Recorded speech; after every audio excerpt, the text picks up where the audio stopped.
Welcome to our panel, and thank you for coming. Many thanks to Emmy and Elijah, the organizers, for inviting us. I'm very happy to be here in the classroom of the New York Art Fair. I can't imagine a better place to be here to present the library of artistic print on demand here. And I have the pleasure to do this together with 3 artists who are all represented in the library of artistic print on demand. These are Holly Melgard, Mandiberg, and Richard Kostelanetz. Thank you for being here. So allow me to introduce us first shortly. I'm Annette Gilbert. Together with Andreas Bühlhoff, I ran the Library of Artistic Print on Demand and co-edited this catalog, which has just been released by Spector Books. Thank you. I will be the moderator and the first speaker today. Sitting next to me is Michael Mandiberg, creator of Print Wikipedia that translates big data into print and gets out, I would say, the most out of print on demand. In the middle is Holly Melgard, co-founder of the publishing collective Trollthread, which has successfully hijacked the services of a POD platform, confirming the rule that institutions cannot prevent what they cannot imagine. And on the far left sits Richard Kostelanetz, a bedrock of experimental and avant-garde publishing, and a dedicated self-publisher for decades, who has used the new possibilities of print on demand to republish forgotten or out-of-print works. All 3 will present their projects and experiences with print on demand in more detail later, before I will give you some basic information about POD and POD platforms. Then I will show you a few works from our collection to give you an idea of the range of artistic uses for POD, and after that I look forward to hearing the artists speak about their work. Okay, let's start with a few words about the Library of Artistic Print on Demand. I founded it 7 years ago when I discovered more and more interesting art produced with POD platforms. At the same time, I noticed that hardly any one of these works found their way into established institutions, libraries, collections. I wanted to change that. However, I learned that I had to act fast, as the use of POD platforms by artists peaked between 2010 and 2015, making it almost an historical phenomenon. Additionally, I had to hurry because POD publishing proved to be a highly unstable publishing method, with about a quarter of the 250 titles we collected no longer available today. I'm happy that we were able to donate the physical copies of our collection to the Bavarian State Library, where they can now be viewed and studied. But you can also explore the collection in our web archive and now also in our catalog. As the name indicates, print-on-demand books are not printed as stock but on demand. That is only when an order is actually placed. This means there are no upfront costs, no storage costs, and no over or under production. This was made possible by advancements in digital printing technology and the radical reorganization of all related workflows. So instead of printing a single title in a large print run and then delivering it on pallets to a single address, we now print and ship a large number of different titles, often just 1 copy each, to thousands of different people. However, congratulations. However, it took more than that to revolutionize the book market, namely the establishment of POD service providers such as Blurb, Lulu, and Kindle Direct Publishing. They focused on the mass market and the end consumer and made publishing available to all. What Clay Shirky postulated for digital publishing has since become true for the world of the printed books as well. Publishing is not a job anymore, it's a button that says publish, and when you press it, it's done. Here you can see Lulu's publishing button. By reducing the once mighty publishing apparatus to a single button, bookmaking became child's play and independent of funding and gatekeepers. As a consequence, book production virtually exploded. But there was another decisive factor in POD's road to success. POD service providers do more than just print. The term print-on-demand provider is misleading. They also equip their stores with payment systems, handle shipping and logistics, and incorporate their offer into the regular book market. In so doing, they provide an infrastructure that solves the eternal problem of distribution, which had rendered self-publishing nearly unfeasible for centuries. Altogether, this makes the POD platform model so groundbreaking for the book market and so attractive to authors and artists. These benefits more than compensate for the disadvantages of POD, such as the limited choice of materials and formats. Lulu, for example, currently offers just 16 book formats, as can be seen here. Another notorious issue is the low quality standards and the high production error rate, especially in the low-priced POD product lines favored by artists. These books always look cheap. But that's okay, as Holly contends. At least Drolltred always said that's what poor publishing looks like. In fact, as can be seen here, a number of artists have actively cultivated the poor quality of the POD book as a welcome lo-fi aesthetic, not interested in perfection, elegance, or high quality, but in what is amateurish, flawed, or even cheap. In this spirit, artists have again and again proven that POD publishing offers significant potentials and possibilities that can be used to create artistic effect. I will highlight just a few of them.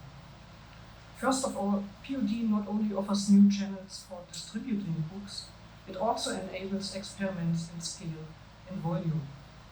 Michael Mandiberg's print Wikipedia is one of the most impressive examples for this. It squeezed the entire English Wikipedia into the medium of print, and the more than 6 million articles on Wikipedia fill more than 7,500 volumes. Michael will tell us more about this later. Print Wikipedia also demonstrates that the fast, straightforward POD process is a perfect medium for documenting and archiving ephemeral content, especially from the digital world and internet culture. There may be, I would say, no medium more appropriate than POD, the epitome of post-digital hybridity, to capture the digital flow in print. Paul Soleres, founder of the Library of the Printed Web, was one of the first to identify this artistic web-to-print practice at the interface between screen and printed page as a phenomenon of our time. His own publications are also a good example of this approach, which, in light of political events in the US, he later called urgent publishing. In times of crisis, simply documenting and publishing what is happening in real time is fundamentally a political act. Following this credo, one of his publications just documents the systematic deletion of countless web pages on White House government immediately after Donald Trump's inauguration in 2017. On the left is the original website, on the right is the deleted one. Much of this material is now outdated and only of historical value, but this is precisely what makes POD a powerful tool for historiography. But first and foremost, the POD model established itself in the field of teaching. Its greatest impact on teaching has been the extension of the classroom into the book market and the public sphere. Initially, most teaching focused on POD as a new production modus, as Dear Lulu illustrates. Here, the printed book serves as a quality control for the POD platform which produced it. The most important finding of this test was that no two printed copies are exactly alike. And if truth be told, no POD provider can guarantee any specific product quality. Despite the promise of consistent performance, every copy is ultimately unique, and an artist or graphic designer can never be sure what the end result will be. The possibility to print individual copies on an industrial scale is beneficial to other artistic concepts. For example, POD is highly attractive for experiments in which each reader receives their own individual copy with different content. This is the idea of the library of non-human books, which has computers generate an infinite number of versions of each book. Other projects in our collection try to exploit the hybrid nature of POD publications, where the printed book is always based on a digital master. Jasper Eisenegger's camouflage books, for example, are configured as a double pack, comprising both the digital file and the printed copy. Eisenegger's project focuses on invisible censorship on platforms. He developed special camouflage strategies to distort the content of each publication in such a way that the PDF file would outwit the platform's automatic checking and control mechanisms, while ensuring that the printed copy would remain legible without difficulties for the human reader. As can be seen here, when you hold the page up to the light, the letters shine through from the back. This dual publication strategy of PDF and printed copy also applies to Holly's Money, which depicts the front and back of 400 actual $100 bills, inviting, quote, to either call the cups or put on the dotted line and use the bills in real life. This, however, poses a significant risk for money. While the PDF file is no problem, executing a print job would amount to the illegal reproduction of banknotes. It could therefore well be that no copy of this book will ever be printed. But whether the book gets printed or not doesn't really matter. It functions as a trial balloon, and it is more a work of conceptual art than book art. Even without having been printed or indeed ever be printed, the idea of the book is already realized in the fact that it could be printed. Sophie Seiter aptly describes this state of limbo as imagined printedness. This is a general feature of POD. After all, every uploaded book must wait to be ordered and printed. This poses a highly complex question of when a POD book, can be considered published. When it is uploaded, when it is publicly displayed in the platform store, or only when it is actually ordered and materialized in print. If we look at the example of print Wikipedia, here can you see the first volumes of the 1,000 volumes on Lulu waiting to be printed one day. So if we look at this example, it obviously makes sense to recognize the mere uploading of a file to the POD platform together with the entry of the required metadata as an act of publishing. The metadata of each publication offer another target for intervention. Most fields for title, author, keywords, description are mandatory, but you can write whatever you want in them. In addition, the digital metadata can be different from the information on the cover or title page of the printed book. Compared to the highly regulated traditional book trade, this leaves plenty of room for artistic use, and several artists consequently play around with these parameters. Money, for example, is reportedly published by Maker, which fittingly in combination with the title on the spine reads as Moneymaker. There have been other attempts to develop subversive ways of using the platforms, as Holly can tell us. From today's perspective, however, this was unsustainable. All the hacks, hoaxes, subversions may have functioned for a while as a kind of critical version control of the platform's policies, but in the end, any use of the platforms, whether critical, naive, or affirmative, helps to keep the capitalist power machine running.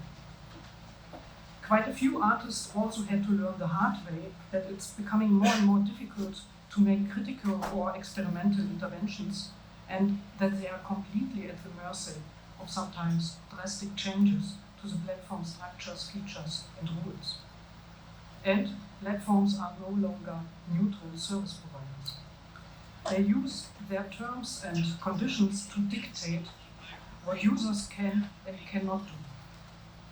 In recent years, these terms and conditions have been used more and more as a basis for deleting books or accounts, as Richard will explain in more detail later. But before we get into the dark side of the platform capitalism, I would like to propose that we first get to know the bright side of POD publishing and look at some successful projects such as Michael's print Wikipedia. And Michael, please tell us more about your project. So I'm just going to set myself a time. Hi everyone, can you hear me? Yes? Yes. Great.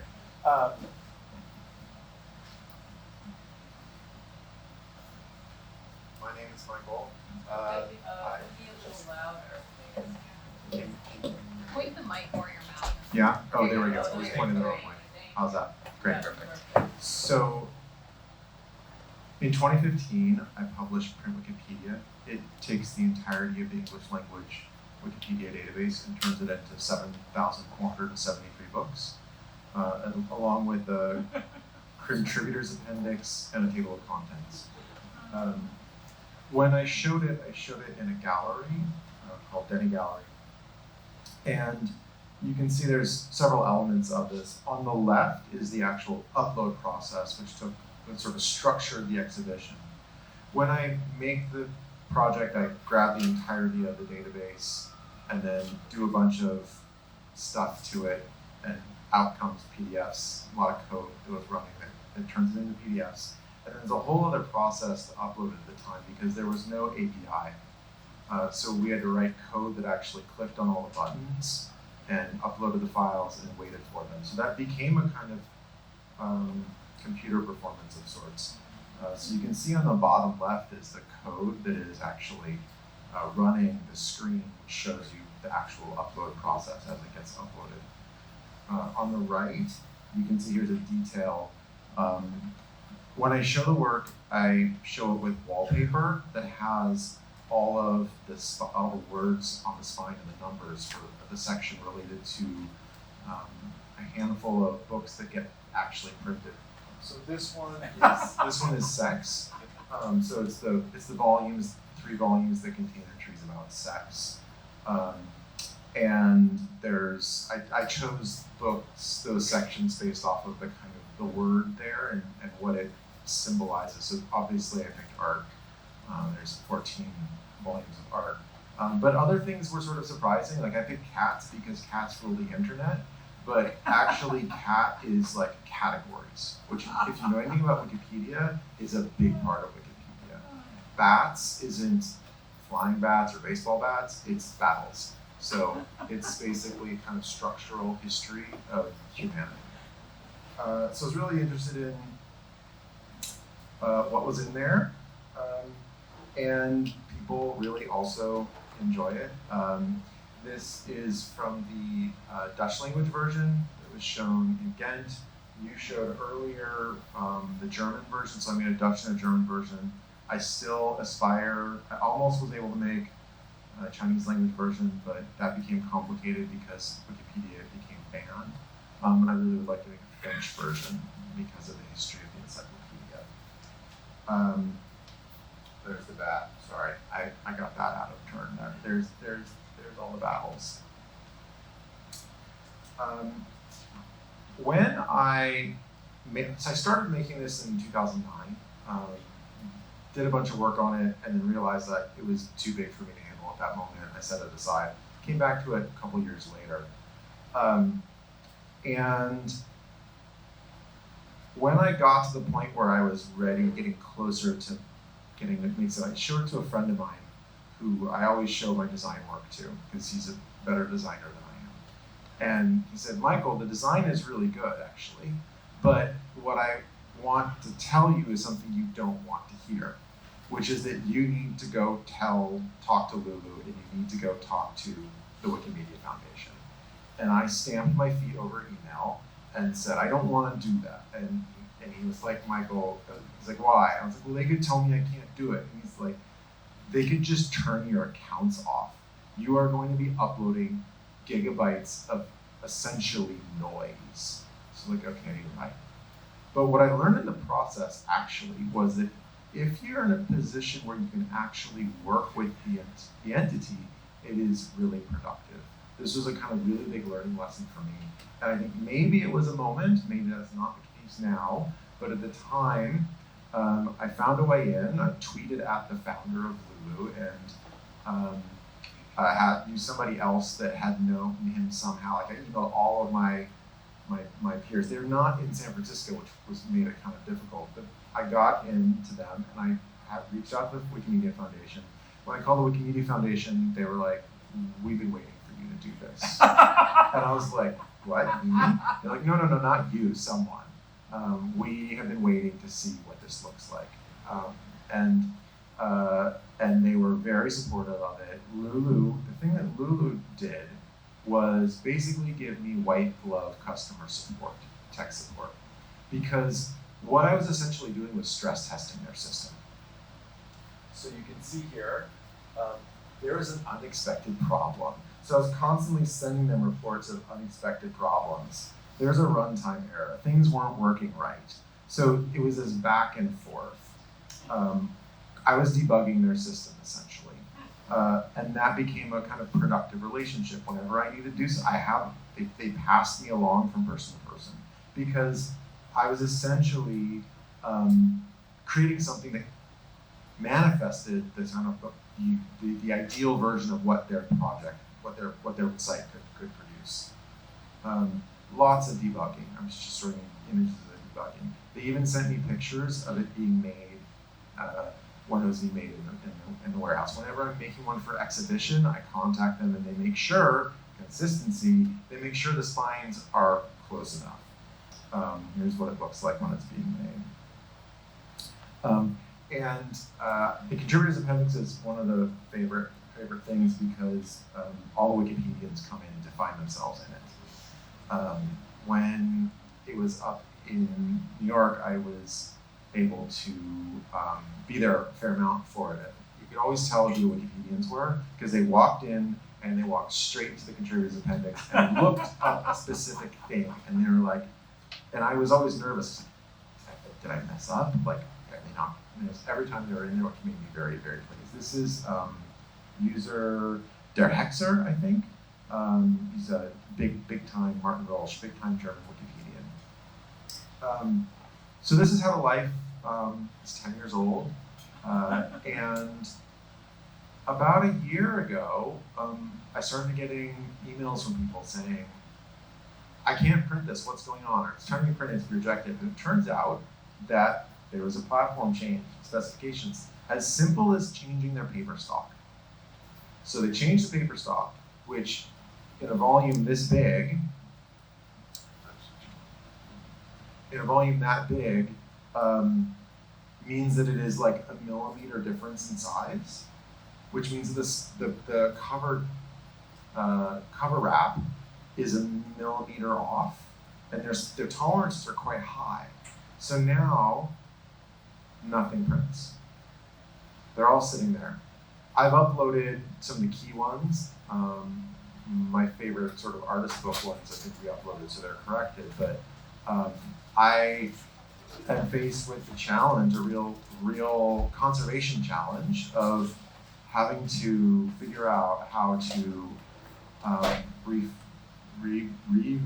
revitalize code from 10 years ago. Maybe they have an API now, and figure out potentially if I can get things printing again or not, or if this just was a 10-year long project. So that kind of gets at sort of, even in the ideal world scenario, they're time limited. Thank you, Michael. Thank you for listening. You can do better than that. That was pretty good. Pretty good. That was a very imaginative presentation. Not back to fall. Beyond my imagination. Very impressive. Yeah. Thank you. Okay, so that's time to move on to Holly. Thank you for inviting me and for putting this book together. I'm really excited to read here with Richard and with Michael to talk about this project. So before this book, Annette and Andreas put out Library of Artistic Print on Demand website, and this kind of shows some of the work that we've done as POD practitioners. These are things that I self-published on TrollThread, minus this red book. And that's our publishing imprint. And today I'm going to reanimate some of what I talk about in the essay that's in this book. And the essay is called, now I can't remember, my brain is a little soft, I just had a baby, so you guys have to bear with me. The essay, POD what is it called now? Well, I don't have time to look at it. I don't even have it in my notes. In the table of contents. It's about PODs, the future of POD self-publishing after the rise of misinformation got us killed. And I don't know about that. it just came out, so there's time to read it. But so the idea for this essay was to kind of think about what it means to be a part of a platform after the inclusion of all these marginalized forms of knowledge that technology engendered. Now also include things like medical misinformation. So the essay in the book is written from the vantage point of, at the time, the milestone that we were passing as a country of 1 million Americans having died of COVID. And it ponders the future of print-on-demand technologies that, on the one hand, enable the inclusion of more marginalized forms of knowledge, more so than ever before, when, on the other hand, this technology also amplifies less desirable forms of marginalized knowledge, like medical misinformation that led to the anti-vaccination movement, among other things. So it ponders this future from the point of view of myself as just one practitioner, a poet coming from the small press poetry tradition, who used this technology to publish myself and friends kind of ahead of the curve on this press that we called TrollThread at the time. And so today I'm just going to briefly reanimate that story and tell you the journey of through the POD platform system, one that led to high hopes and also abysmal disappointment. So first, TrollThread was a publishing platform, is a publishing platform. It started, my friend Chris Sylvester started it where he just started putting his poems on a Tumblr, featuring, for everything that he published, it included a free PDF download and a print-on-demand book that you could purchase through Lulu. And the defaults for how he formatted that was all using the defaults of Lulu's printing services at the time, which was 8.5 by 11-inch size books, soft cover, glossy white books. And from there he invited Joey Arisalbazin to come on as co-editor. They started publishing their poems together and then started inviting their friends. They invited me to come on as a poet publishing and also as a co-editor and designer. So I began designing the books, as well as Divya Victor. And so as a platform, it's free PDF download, print on demand for purchase. And in a small press poetry tradition, this was like really out of step with what was considered the aesthetics of how we would do the work of a small press tradition, which was fundamentally seek to fold in marginalized forms of knowledge, right? Like outside of the hegemonic printing industry or publishing industry, here we are, we're co-opting countercultural technologies to publish counter forms of intelligence. So I self-published on that platform 10 books in all. We published as a press 75 books in all. Annette showed you Money by Maker. That was one example. Another book, Black Friday, is 740 pages, which is the maximum size of a book you can publish on Lulu. It's all black ink, so it's made for black ink on white paper is the dedication. Or here's like The Making of the Americans, where I take Gertrude Stein's The Making of Americans and I remove all the repetition from the book because she says there's no such thing as repetition in The Making of Americans. And The Making of Americans is the most repetitive book in the English language. So I fixed that problem. That's the point. That's the point of the book. So now, but instead of being the cost of 925 pages, now it's 25 pages. So it's more cost effective. It's, the problem is fixed. Or here's a book that I made with Joey, White Trash, where we photographed all the white trash we made over a month. So there's lots of cum-stained tissues and cigarette packages, etc. And so that's kind of just a generic sense of the press. And for us, this blew our minds. It blew my mind, but it blew our minds as artists because what it meant was, without a print run, as Annette was saying, like without a print run, what you put in that book doesn't have to be worth the cost of a print run. So now you can put all these unofficial forms of knowledge in there without it costing you as much. So our economic model as a press was that we accepted no money, we took no grants, we didn't take any institutional dollars, and we didn't pay anybody. It was no money in, no money out. And we were really interested in that for a number of reasons, but most of all because we were graduate students living on $13,000 stipends, going into debt. And we wanted to make a model that we could afford to use after we were finished with our PhDs, given that the university system was being devalued so intensely. So, because this changed, so like the book has always been this container for knowledge, right? Its purpose as a technology is to stabilize knowledge. Here we are, we could fit things in books we had never seen. So, Money by Maker, Black Friday, anything you can imagine. And so it expands that affordance, and that was really interesting. That generated this time of really high production. We were cranking books out super fast. And so I'm just gonna read some of the bullet points of what that meant, for thinking about inclusion for us as writers. One, print on demand broadens access for underpaid, overworked people to insert their voices into literary discourse. So for us, growing up working class, Joey and I, Troll Thread's ability to widen the small press poetry frame to include people like us kept us engaged through the entirety of our emergent years as poets. It meant that we were able to participate more. Two, self-publishing on print on demand as a young female identifying writer was also like literally cutting out the middleman.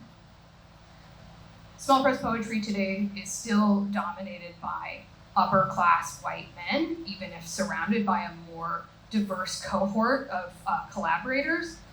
And so for me, this meant that I wasn't creating work as an emergent writer for the desiring gaze of gatekeeping editors. I was making it for what I wanted, and I could just push a button instead of relying on workers who were part of a pre-existing establishment. So in a feminist tradition, it allowed me to really connect with, like, well, what do I desire to make? And to make work that actually is not necessarily have to be desirable to get to exist in the world. So getting to make work that was outside of a circuitry of desire was very exciting to me from a feminist standpoint. And from an aesthetic standpoint, it opened up a lot of possibilities, right?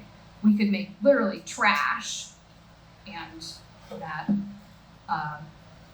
there have been many artistic meditations on making trash over the years, and this was a new vantage point for that to happen.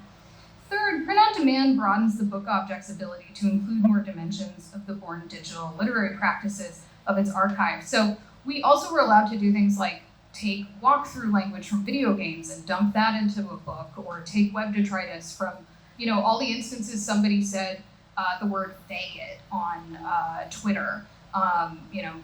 You could see the rise of this fascist undertow happening as we were using this technology to document the internet. But so we were able to kind of embrace a born digital language as well, which small press in its preciousness can't as much afford to do because it can't express scale in the same way. So Troll Thread enabled me to work less hard to appeal for inclusion in a system that was built to keep people like me in the periphery anyway. However, paratexts don't shape discourse alone. Obviously, privilege plays a part as well. And here I am, I'm a white female with a PhD. So my point in telling you this is not to virtue posture, but to just center the idea and the possibility that these technologies can actually fold in more marginalized forms of knowledge. And the implication is that this was happening at the same time that Lulu began also publishing more of the MAHA movement, Make America Healthy Again, early texts in that. So today on Lulu, there's like 6 different books about anti-vaccination propaganda still circulating. And in the meantime, like, you know, TrollThread was a Tumblr. Today, that Tumblr comes and goes, and it's functioning. It's, you know, it's pretty defunct at this point.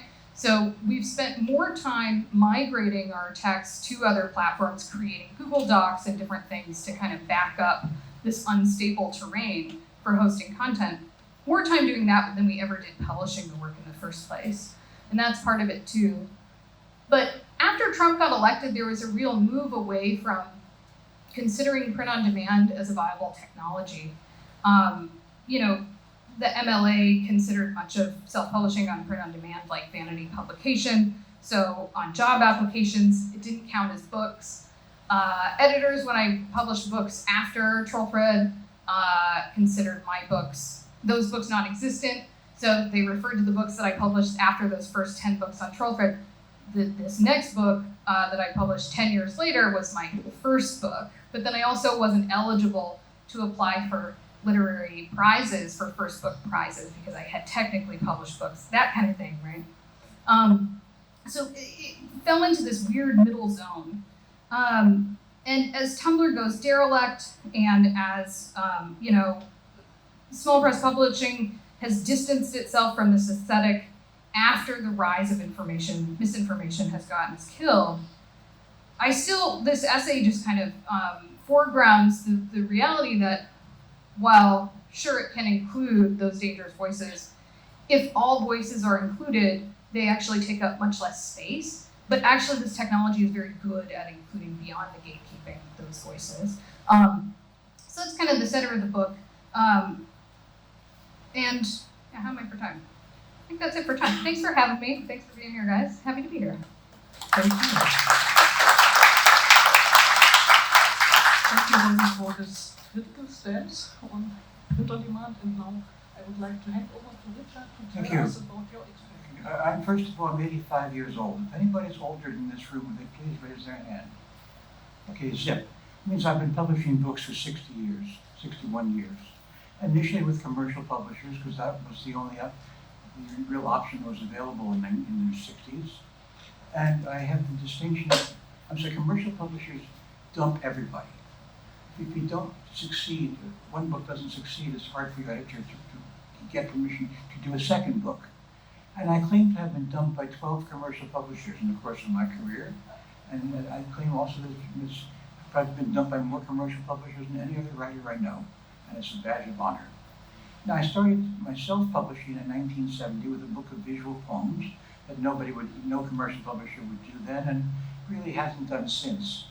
And so this has all continued over the years. About 15 years ago, I think maybe a little less, I discovered CreateSpace on Amazon and printed a large number of books on the nexus of literature and book art. I come out of visual poetry. I was very interested in designing all kinds of things, different sizes, different versions of the same text, and I was doing lots of options because it was cheap, or it cost nothing to, as you say, to list. And I had an assistant who was very efficient and thankfully didn't charge me very much. And I was doing, I think I've done a couple hundred books, I'm sure I have. So this continued all through the teens, right? And then we get into the 20s. So I get into my head that I should establish, in addition to continue with my own work, a press to reprint avant-garde classics, which is to say books that weren't otherwise available from unusually out of print, such as complete runs of literary magazines such as the Dutch Style and the Little Review in America. Okay. The gatekeepers at Amazon are a pain in the ass, and you have no idea where the hell they are, who the hell they are. You get a different signature every time you deal with them. So they came back and said, "This book is already in print." I said, "Goddamn right, it's in print, except for very few words." So that was the beginning of the problem with the gatekeepers. But then they decided that a book of mine contained objectionable images. So they dumped me, everything. So then I argued back. And then we continued publishing for a couple of years. And then the gatekeepers started hitting me with really ridiculous things. Like, let's say I reprinted the prominent literary magazine from the early 1920s called Little Review. Famous magazine that published a lot of Joyce's Ulysses and things like that. Well, they were 2 volumes, essentially the same, and they said one of them was objectionable and wouldn't publish it. I never understood why. You can't call anybody. You can't, you can't talk to them. I have been ghosted in terms of the word, and I'm still ghosted. This goes back now almost 2 years. I was ghosted in November, from 93. I've not been able to afford to put the books elsewhere, and I'm not quite sure. One of the attractions of Amazon to me was Amazon is into predatory pricing, shall we say, which some people find objectionable, and I understand why. On the other hand, it made me able to put things into print where I could undercut all the stuff online. For instance, I did Complete Making of the Americans with my own introduction. How that was an extra to underprice it. Everybody. Of course, it's tiny print, and it's the whole text for several hundred pages, but it was available somewhere online, like Gutenberg, or you go online and find PDFs. And I thought I was doing major American work for American literature, and I've not been able to restore it. So that part, I'm still doing other things. I'm doing a lot of the new book art that I haven't started to place yet. In part because I can't do the pricing of Amazon. Amazon, there used to be a retailer in New York called Crazy Eddie, and he claimed to underprice everything, and his motto was his prices are insane. And Amazon prices were insane. Amazon's not in the business of making money through its print-on-demand operation, as far as I can tell. I did have some problems. Well, there were some more technical problems regarding did I have the rights to something. My favorite was I reprinted 5 books that were done by prominent literary translators from different languages under that theme. That included Ezra Pound's translation of Raymond Duhamel, Virginia Woolf's translation of Dostoevsky, forget the other 2. Well, they kept on asking for the proof of that all the copyrights were before 96 years as a rule. And they asked them for me again and again and again and again, and then they said they want to do it. These gatekeepers are really nuts. But I gather these other guys have gatekeepers too, from what you're saying, and I don't know what to do about that. Did you establish accounts with? Excuse me, my phone is ringing. Don't worry about it. Do you establish accounts with many of these guys? I guess so. And if one doesn't do it, well, we did have an account with Barnes and Noble, but it got bounced as well. Again, not for my book, but for other people's books. So I'm kind of stuck at the moment. I'd like to resume, but I don't have the assistant I worked with so successfully for so years simply disappeared about two years ago now, maybe 3. And no one has taken his place, and I do other things. Listen, I'm gonna go back. I'm very impressed with all the things you spoke about here. My head is spinning from all the alternatives that people have discovered in print on demand. I'm just awed by it. I'm sitting here thinking, I thought I was pretty clever, but no. There are things going on now that are beyond what I imagined, beyond whatever I imagined was possible. So I'm glad I'm here today. Thank you very much, Annette. Thank you. And I'm glad that we managed to buy a copy of your book before your account was closed. You mean this book? It's art. Isn't it our book? No. You said my book. Yeah. In our collection in the library of Artistic we have these 2 books. Now, that book is not available, so I don't know where you got it. Yeah, we bought it 3 years ago or 2 years ago. It was still available. It was still available. Yeah.